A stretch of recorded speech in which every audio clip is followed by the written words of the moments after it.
Esteemed ladies and gentlemen, this is Dr. James Lee from South Korea. I used to work as a managing director of World Bank in Washington, D.C. in the past, but now I'm retired.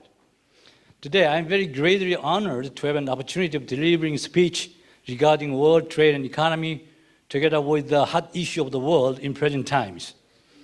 Something really very physical hot issue, so please understand what I'm saying, whatever it is. In the past several decades, since World War II, there have been the frequent fluctuation in the world economy and trade through global financial impacts and conflicts. Especially the trade and economic collaboration of inner countries and inner regional blocs has become loose and been inclining to return to trade protectionism with reverting investment in overseas to domestic markets since global financial crisis in 2008. In recent days, we can see US-China trade conflict. The relation of US-China is different characteristic from that of US-Soviet during Cold War period after World War II, which is not concerned with seeking hegemony for global superior position or changing the world, but it is related to the nation trade, economic interest, dominance, and influence. But also there is a concern with this trade friction would be expanded up to the military conflict, but I think it will be maintained at the level of a trade one only. But for the Taiwanese independence, it can be assumed possible to make a military demonstration, but not in serious scales. Trade conflict of these two superpowers can cause global impact, exercising influences over the trade and economic policies and activities of almost all of the nations in the world. It is guessed US-China trade conflict would be continued in large or small scale until 2060, when China's GDP per capita could reach near Americans. However, it is anticipatory world trade and economy can get into new stable stages through world's reconditioning of trade the policies and strategies more pragmatically even during the US-China trade conflict. In the human history, the various factors have been affecting the rise and fall of a nation trade and economy. When the economic situation of a country or regions jumped up out of a lengthy stagnation, they properly modified trade and economic policies and strategies, not to repeat the difficulties they experienced before. However, this modification can hardly become extreme solutions for the forthcoming impacts. Today, I would like to emphasize more on the importance of fundamental elements that can deter and withstand future trade and economic difficulties, whatever they are, in order to make the rise up and booming of world economy and trade. Economic standard of a nation can be estimated by trade volume, geography of nation, national population, national competitiveness of knowledge and technologies, talents of people, educational and vocational system, characteristics of culture, tradition, and so on. Trade and economy competitiveness of a nation can be created to a large extent by capabilities of nations of people, which can be the crucial element for nations to rise up and acceleration to advanced countries. Another important factor for promoting trade and economy is the relevant domestic and foreign investment in various segments of industries. Investors are taking into consideration the people's capabilities of trading competitiveness, working attitude, entrepreneurship, research and development, and innovation and technological mindset as important factor to decide investment. This fact is encouraging to enhance development of people's innovating capacity and creating talents. In this circumstance, the roles of people leading society like you participating in this event are significantly important in present time, more than any other period of the human history, to lead people to enhance their capabilities for bright future of world trade and economies. As trade and its markets are rapidly moving into internationalized and globalized status more and more as times go by. Technologies, products, capitals, and industrial information become more exchangeable worldwide, which also speeds up the solidarity of regional markets. BRICS is a decentralized regional bloc whose member countries are situated on all different continents, but has been influential substantially on trade and economic affairs of their respective regions. Should the BRICS countries are closely cooperated for export-import, sharing technologies, supporting capital flow, and the manufacturing collaboration among member states, this bloc can act as a strong leading competitor against other counterparts in the world. Only the relation between China and India will be an important variable for BRICS to move forward. Trade and economic collaboration through regional collaboration and competition will give reciprocating influences over all the segments of a nation's society in the region and other areas as well. Considering Eurozone, who has created a single trade and economic market inside through a legal standardized system applicable to all member states, it is so closely connected like a tooth, the gearing, that it can act as a giant to world economy and trade. On the other hand, unless trade and economic issues of this Eurozone can be managed in an optimal way, its impact will spread out quickly to this zone and to the countries of other economic blocs as well. Lesson is the debt crisis of Greece began in 2010. That was progressed up to the threshold of a domino effect to Portugal, Spain, and Italy, and further possibly to other nations in this zone. In such a viewpoint, Brexit is a significant issue regardless of a soft or hard ones or backstop, as its outcome will cause considerable trade and economic impact in positive and negative ways, not only to UK and 27 countries remaining in EU, but also to nations in other economic blocs. Single market and customs union are important matters, but also it's the same to control over board and immigrations. In globalizing process of the world trade and economy, one of the important organizations is multinational corporations who stand on the front line of globalizations. They can be opportune to become the forerunning trade and economic activator in global markets by keeping local talented people on important positions and by compromising with exotic cultures. For reference of world economic topics, we can consider some other important issues that are influential to world trade and economy. Referring to economic future of Russia, though there are some different opinions existing, it looks like still having ambivalent economic feasibilities such as stagnation continuing or exit out of a current difficult economy and jumping up. Should the Russian 12 major national projects be successfully implemented and export of oil and natural resources increase despite the current international hardship, it will become great momentum for rise up of Russian economies.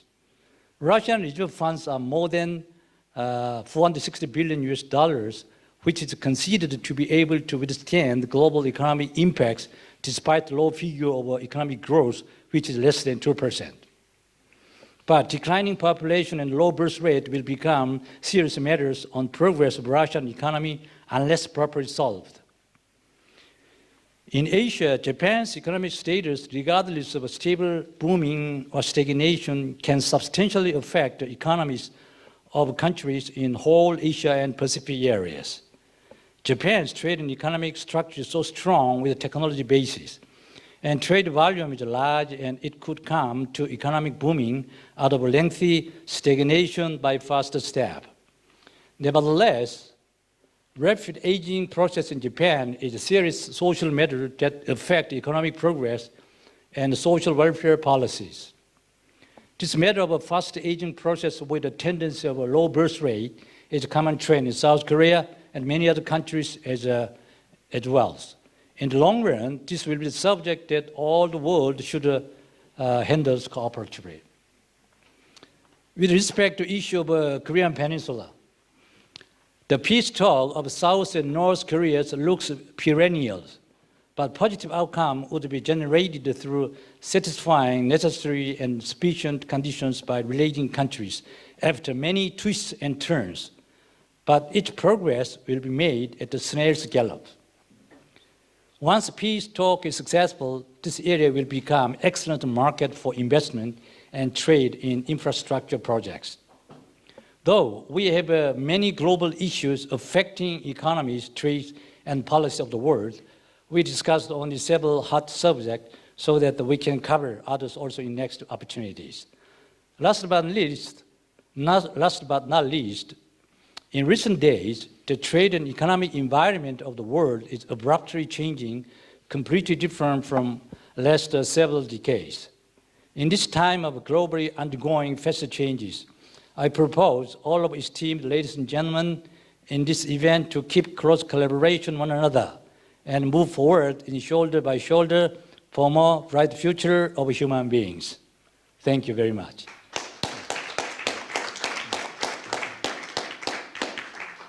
Aspirational goals will clearly represent a major challenge.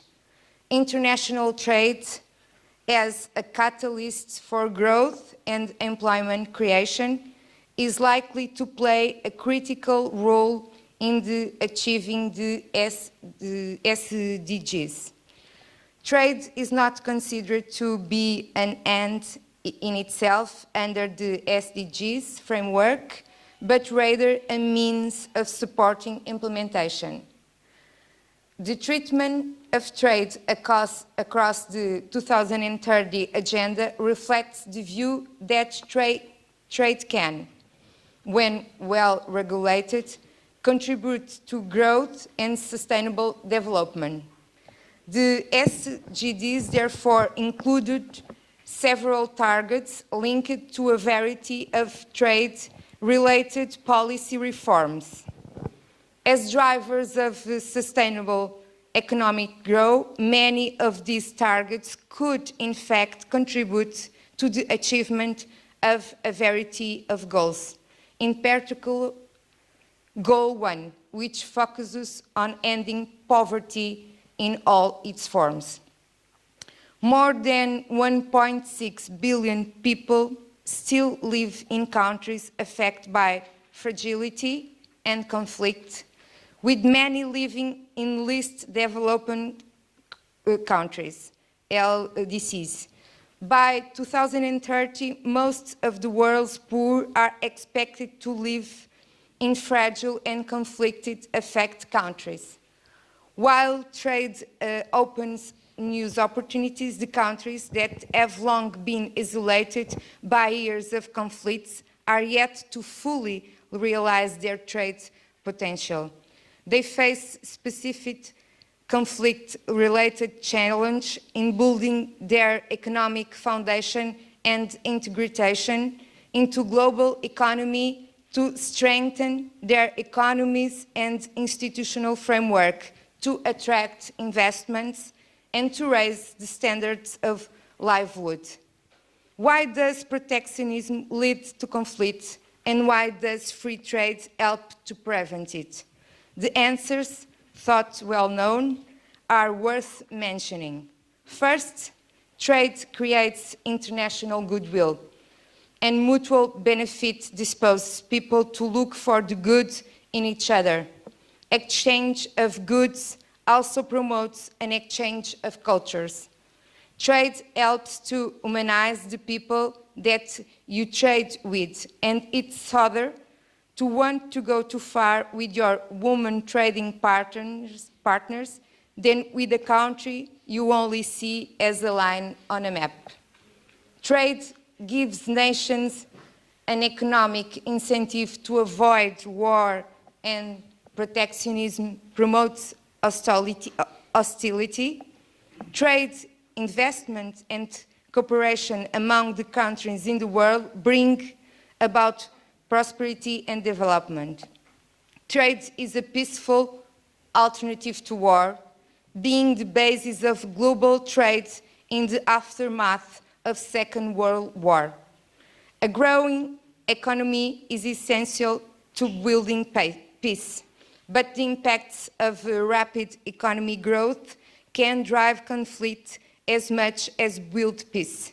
The wrong kind of trade policies or trade policies applied badly can damage economies and divide people as much as support and unite them. Like all interventions in conflict affect or threaten countries, therefore, the pursuit of economic development must be informed by a solid analysis of the conflict and understanding the interests, agendas and perceptions of relevant actors and an appreciation of the impact it may have, particularly on vulnerable groups. Putting peace building at the center of its range of economic development and trade policies could notably contribute to greater policy coherence for development, but also help support the kind of economic growth which can help societies and regions permanently emerge from violence and war. The world is changing very, very fast. New technologies are emerging. Environment risks are growing. If the proper synergies are in place, in particular regarding public policies by 2013, the technological revolution will help to fuel additional trade. More and more trade will be happening through digital platforms, and so we have to ask, is the global trading system that we have today equipped for that new environment? Technological evolution and new technologies can be stopped, but they can be shaped. And if we do not shape them, it's inevitable that might create new social problems. A report by World Economic Forum says that by 2025, for the first time, machines will perform more work tasks than humans. This report states that technology could wipe out 75 million jobs over the next years. However, the report also finds that technology could create 133 million new jobs. To conclude, we all have much to gain from a global system to open and fair trade, but our countries need to be nurtured, prepared and supported to achieve lasting peace and development. This is probably true for all developing countries, but it's especially important for countries recovering from fragility and conflict. Peace and prosperity is a phrase too readily used by politicians, business leaders, journalists, and activists that has largely been stripped of meaning. But the idea of progress can be probably reduced for most people to a picture of increasing wealth and a safer, peaceful life, especially in a fragile or conflict-affected countries, where many people have little of either. We live in a challenging times. Despite the huge strides in the fight against poverty made possible by globalization and technological progress, inequality has increased markedly around the world. Conflicts are proliferating, and other mega trends such as climate change, food insecurity, and water scarcity are putting the progress of the last few decades at risk. We must act decisively to address this challenge in mobilizing financial resources, in changes to business models and the operations of public and private actors, and in strengthening cooperation between countries for sustainable development. Ladies and gentlemen, we can choose to be mere bystanders, or we can choose to be active agents of change. Thank you very much.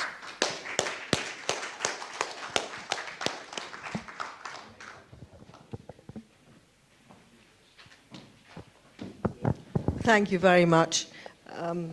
I mean, it's been so informative, and it's been educational to hear from you both the benefits of trade and the harm that the wrong trade policies can do. And I mean, there is so much to think about and develop, so thank you very much indeed. And now I will invite a colleague, Humphrey Hawksley, who I've known for many years.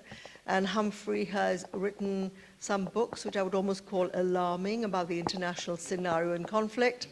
Humphrey has a lot of information and knowledge about the defense, the risks we face, and we're also interested to see how he thinks we can now turn the world more towards peace. So, yeah, Humphrey, and tell us a bit more about your book and yourself. Thank you. Thank you, Rita. Thank you, everybody. It's great to be back here after this morning's session about not asking for anything in return. So this is just me giving it to you, and you can then shout back at me. I agreed with everything Sandra said, and now I'm going to tell you as to how terrifying it is that it's practically impossible in the present climate to make it happen. And then we can unpick all that. If I was talking to you 20 or 30 years ago, I would be saying, yes, trade will bring peace because it creates wealth, the wealth is distributed, and our priority is to increase our living standards, educate our children, and buy a motorcycle for our grandson and all the rest of it. In the past 5 years, that has gone out the window and been reversed. And what has happened now is that what you want to call populism, nationalism, this idea of sovereignty or of identity, is superseding what we used to think was higher living standards and a higher quality of life. And I'm going to very quickly, but not in a rushed way, take you through 3 areas of the world in the past month or so that has proven this. And from that, we'll see how dangerous it is. So in the past month or so, there have been elections in Europe, elections in India, South Asia, those elections, and there's been stuff going on in East Asia. Each of those has been predicated on populism or nationalism, and since we're talking about peace, each of them has a huge impact on keeping the world safe. Many of you, I presume, know this thing called Brexit, which is confusing me at the moment. In the European elections, the populists, for want of a better thing, and I'll say that for the last time, were up to 29% of the vote. I think it was in France, Italy, and Britain, they won in the European Parliament outright majorities. Now, these are people that are challenging the basis of the European Union, which 70 or so years ago, as we heard, was set up particularly to create trade between France and Germany and smaller countries, and that became the European Union. And that has kept peace with us for the past 70 years. And with that peace comes security, because here we have NATO, which that military and political element is embedded there. So you cannot have a political situation that doesn't mesh with a military situation. Now, I'm talking here domestically, I know we're very international here, as what they call a Remainer. As we go around the world on this thing, you will have, there's pro and anti-Modi, there's pro and anti-China and all that. I'm not talking about the individuals involved in this, I'm talking about the mechanism that brings them into power. So in Britain, let's just have a look at what's been going on here. Because we were given a referendum and not a parliamentary vote, it means that the wishes of the people were what you'd call barroom or mob wishes, stuff that is very difficult to implement, but you want to bring back hanging, you want free love, you want whatever, yes, you tick the box. And essentially, in order to address that momentum that's coming in, and it's a huge momentum here, the politicians that were used to be the mainstream are veering in that direction on both sides. So our Foreign Secretary, Jeremy Hunt, who's a prime ministerial contender, tried to get votes by comparing the European Union to the Soviet Union. Now, all of us here know that's not correct. But if you're listening to it down there, you're not really into politics and that, you hear that, he's a politician, he's telling the truth. Dan Hannan, who is a member of the European Union Parliament, said that the British people should be ashamed of losing the Battle of Hastings in 1066. And after that, Englishness became a badge of subjugation. Now, I'm a foreign correspondent. I didn't explain myself, as Rita said. And I came back yesterday from the Balkans, from Zagreb. In the Balkan War, they kept going back to the Battle of Kosovo, I think in 1839, which the Serbs lost to the Albanians, and therefore they had to get their brilliance back. Pol Pot did it in Cambodia. Any politician that tells you to go back to history to revert a wrong that was done hundreds or thousands of years ago is not a politician looking to the future. That's a politician looking to the past. But they get lots of votes. So we've heard from Boris Johnson, another favourite. He compared the EU's regional ambitions to those of Napoleon and of Hitler. Now, when you get that happening, and you get us leaving the European Union, a number of defence arrangements that have kept the peace naturally disintegrate. I won't go into the details, but they do. Let's move across to South Asia. And again, I say this isn't a particular person, it's to do with political mechanisms. Narendra Modi just won an unexpected majority of votes. His basis is on Hindu nationalism. And it's worked, well or unwell, we don't know.